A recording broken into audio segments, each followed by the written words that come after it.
একদল ক্ষমতা প্রেমিক ক্ষমতা যাওয়ার জন্য আমাদের দেশকে প্রতিটা ক্ষেত্রে অশান্তির আগুন ধাউ ধাউ করে শুধু জ্বালিয়ে রাখছে, নিভাবার মতো সুযোগ পাচ্ছে না। আমি বিশেষ করে বলবো, যারা ক্ষমতা প্রেমিক রয়েছেন, সদ্য 5ই আগস্ট জুলাই 1 বছর শুধুমাত্র হয়েছে।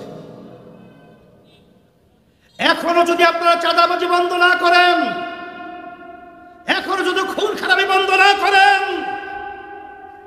এখন আমরা রাজপথ থেকে উঠি নাই, চাঁদাবাজদেরকে বঙ্গোপসাগরে নিক্ষেপ করতে হবে ইনশাআল্লাহ।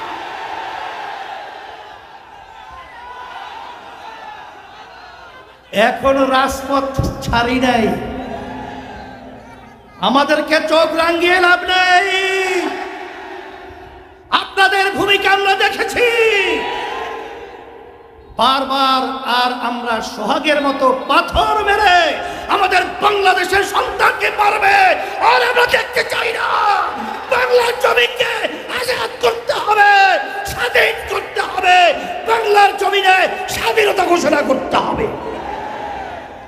সাথে সাথে আমি সকল উদাত্ত আহ্বান জানাব, 5ই আগস্টের পরে বাংলাদেশের মাটি আর আওয়ামী লীগ, বিএনপি, জাতীয় পার্টি তাদের শাসন দেখতে চায় না। পেয়েছি তাম দুনিয়ার ভিতরে 5 বার চোরের দিক থেকে ফার্স্ট হয়েছে। আমরা এদের পরিচালনায় পেয়েছি হাজার হাজার মায়ের কোল সন্তান হারা হয়েছে। আমরা এদেশে পেয়েছি ক্ষমতার মসনদে চেয়ারে বসে আমাদের দেশের টাকা পাচার করে বিদেশে বেগম পাড়া তৈরি করেছে।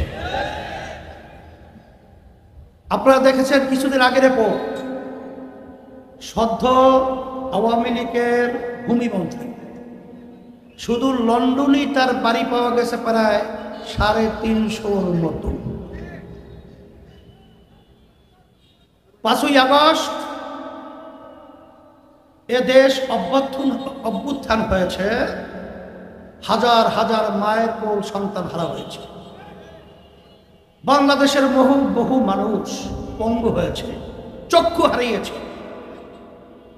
5ই আগস্টের পরে আমাদের একটা আশা, এ দেশকে আমরা সুন্দরভাবে সাজাবো, আমাদের দেশ স্বাধীন হিসাবে আমরা বাংলাদেশে বসবাস করব। কিন্তু দুঃখ সহকারে বলতে হয়, 5ই আগস্টের পরে বাংলাদেশের মানুষ মাটি এখন চায় ইসলামের নীতি আদর্শের শাসন।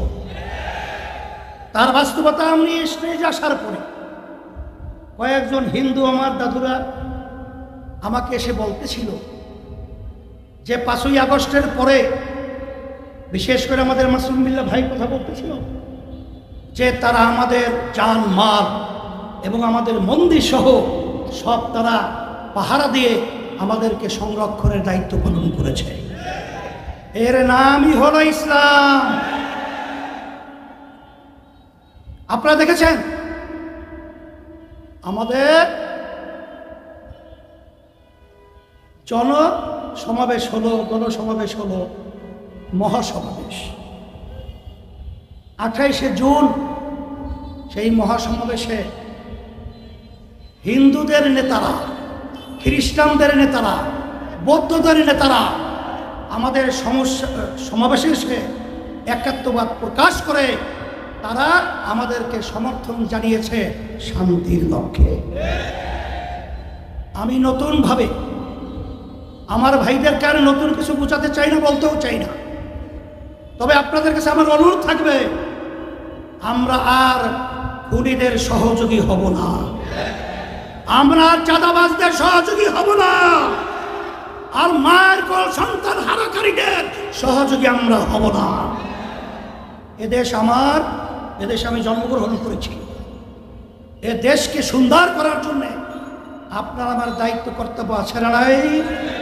সেই হিসেবে আসেন, সামনের নির্বাচন আমরা সংস্কার, দৃশ্যমান বিচার, পিয়ার পদ্ধতিতে নির্বাচন, এর বিকল্প যদি কেউ চিন্তা করেন আমরা বলবো সে দেশপ্রেমিক হতে পারে না। সেই হিসাবে আপনাদের সকলকে আমি ধন্যবাদ জানাচ্ছি। আজকে আপনারা যেভাবে বড় সমুদ্রের মতো আপনারা উপস্থিত হয়েছেন, আমি দেখে খুশি হয়েছি।